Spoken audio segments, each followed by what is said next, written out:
General Electric's AC44. It's a mainstay of railroading, and it's been like that since 1994 when they were introduced. Owned by multiple Class 1 railroads, with multiple Dash 9 variants being rebuilt to AC44's, and AC44's being exported everywhere, being rebuilt by every Class 1.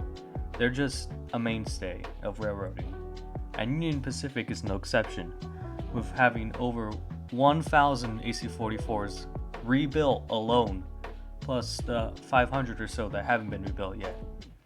And because of that, there are a lot more variants on Union Pacific than other railroads. Unlike BNSF, who only has like 115, and CSX, which has YN2 and then the rebuilds, and Norfolk Southern with all their AC44 C6Ms, same as CN. UP's roster is much different, as you have many different variants: unrebuilt, rebuilt, AC6000s, ex-Southern Pacific, ex-Chicago Northwestern, Dash 9s being rebuilt into AC44s. The list is virtually endless. And so, because of that reason, today I'll be going over every single AC44 variant on the UP to show off a little bit more of what you could see out rail fanning on the Union Pacific. First, some basic stats. Union Pacific has well over 1,000 AC44s. These locomotives are General Electric's AC version of the Dash 9, with 4,400 horsepower, 6 AC traction motors and inverters, and basically being the kings of heavy coal haulage in the late 90s and early 2000s. So, with that being said, why don't we start off with the first AC6000 series, that being the 6600. The 6600 series AC44s are the oldest on the UP, being built in the early 90s, around 1994 to 1996-ish, and featuring low number boards and low ditch lights. While most of the 6600s have been repainted, a few of them still retain their original 90s scheme, dependable service paint job, which is pretty cool to see in 2025. Similar to the 6600 series is the 6700 series. Units 6703 to 6737 are actually ex-Chicago Northwestern units, which is pretty cool to see. You can tell that they're ex-C&W by the fact that they, one, have the low number boards and low ditch lights like stated before of the 6600, but they also have a third dynamic brake vent, similar to the newer Tier 4 GEVOs and newer AC44 rebuilds. Unit 6706 is special in the fact that it's the only C&W unit left in its original C&W paint, which is pretty cool to see. Staying on the topic of C&W, many people like to assume that any 6700 series is a C&W unit, but that's entirely false. Only 6703 to 6737 are C&W. 6738 and above, up to 6800, are not C&W. They have the same cab design, but they do not have the third dynamic brake vent, which is a sign that they're just UP AC44s and not C&W ones. However, units in the 6800 series, more specifically 6838 to 6887, are in fact C&W units, but they were ordered right before the UP merger in 1995, which means that when they were delivered in UP colors, which makes them pretty much normal UP power, but it is cool to think that they are technically ex-C&W if you really want to think about it. The rest of the 6800s are pretty normal, but once you get up to 6888, that's when it gets interesting, because that's when you get to the first series of AC6000s, numbered 6888 to 6968. These are what I like to call some of the original AC6000s, with 6888 well known for being the original AC6000, like the first one ever built, so that's pretty cool. But these have all been rebuilt. They all wear the flag scheme or the new scheme, so unfortunately you won't be able to see them in their old 90s colors anymore. And with them being AC6000s that are rebuilt, they all have the 4,400 horse motor, which means that none of them are AC6000s, technically. But they're still in the AC6000 car body, which is pretty cool to see. Units 6969 to 6999 are just normal AC44s. They aren't AC6000s, unfortunately, but they're just normal AC44s, with much of them being rebuilt. Although there are a few still straggling around that haven't been rebuilt yet, but they're gonna be rebuilt pretty soon, probably by the end of the year if I had to guess. Right after those units are the 7000 series units, with numbers 7000 to 7009 being XGECX leasers, originally numbered 4000 to 4009, before being acquired by UP and then renumbered to their current numbering scheme. A few of them have been rebuilt, a couple have been repainted, but a good majority of those 10 still have their old 90s scheme paint job, which makes them pretty cool to see. And some of them, like 7004, still have the GECX font for the numbers, which makes them an odd sight among normal AC44s. Right after 7009 is 7010 to 7079, these being another block of AC6000s, with all of them being rebuilt in the flag scheme. Units 7080 to 7299 are normal AC44s. These ones being rebuilt in the new scheme, rebuilt in the old scheme, repainted in the new scheme, having the old scheme with the UP lettering instead of the flag on the side. They're just, normal AC44s, but they are still pretty cool to see, although most of them are being rebuilt now. So they're slowly becoming more and more generic, I guess, but they're still cool to see. Right after those units are the 7300 to 7335 series, these being the last of the AC44s, still retaining their original numbers from when they were built, which is pretty cool. Now obviously these ones have also all been rebuilt, so they're still just about the same as the other AC6000s previously mentioned.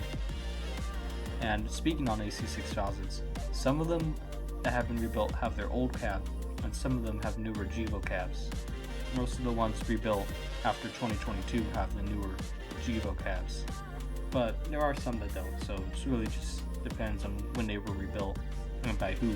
Oh, we've gone to the highest numbered AC44, now let's go to the lowest numbered AC44s, numbered in the 54 to 6400 series.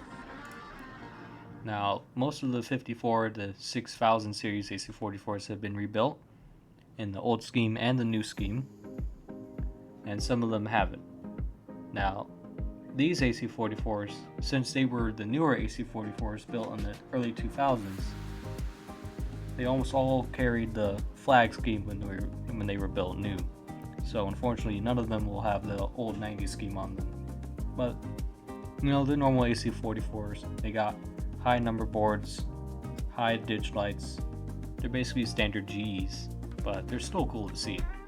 After those 6000 series AC44s, the next series we have is the 6145 to 6425 series, which are ex-Southern Pacific. 5 of these units still have their SP paint, those being 6236, 6310, 6318, which I've seen twice, 6378, and 6379. Now, what makes these AC44s special is most of the non-rebuilt and SP painted ones still have flashing ditch lights, which is something that UP doesn't have on anything else. It's only XSP stuff, mainly the AC44s, that have it, which is pretty cool. Unfortunately, I don't think any of the newer rebuilt ones have that anymore, but I could be wrong. I've never actually seen one of a flashing ditch lights lead before, so it could just be a select few, or it could be all of the SP ones that haven't been rebuilt. And finally, we have the newest series of AC44s, being the 9600, 9700, and 9800 series AC44s, being rebuilds of older C&W and SP-9s. Currently, UP says they have 75-9s they're rebuilding. Now, with these being ex-C&W and SP-9s, most of them have the new Gevo cab installed, but most of them keep their older low ditch lights, which is pretty cool to see, mainly the SP ones. Maybe the C&W ones too, I'm not sure. But yeah, it's nice to see these -9s being rebuilt instead of, being sent to a storage line forever until the end of time, like the SD70Ms, SC60Ms, and especially the Dash 8s. So yeah, UP's roster of AC44s is something else. They have so many different varieties, so many oddballs. I mean, I only was scratching the surface with the oddball AC44s because it's deep. But it's cool to see that Union Pacific has so much variety in their AC44s. Because most railroads like BNSF, they only have H2 and H3 AC44s.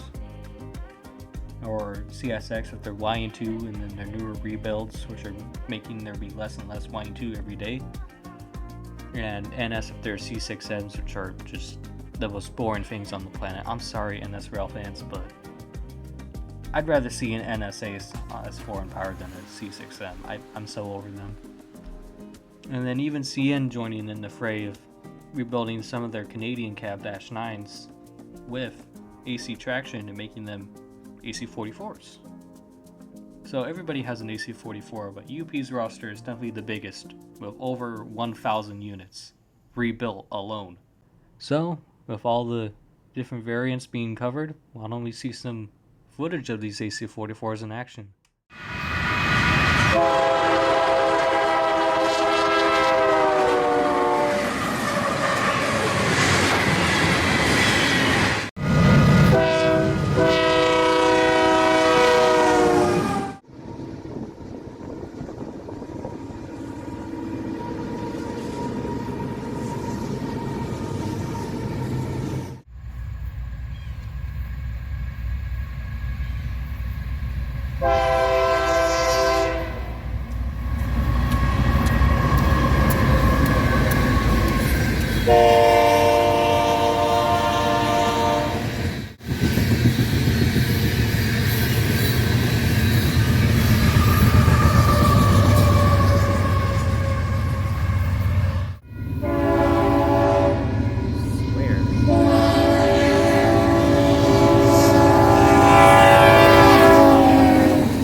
H9 rebuild.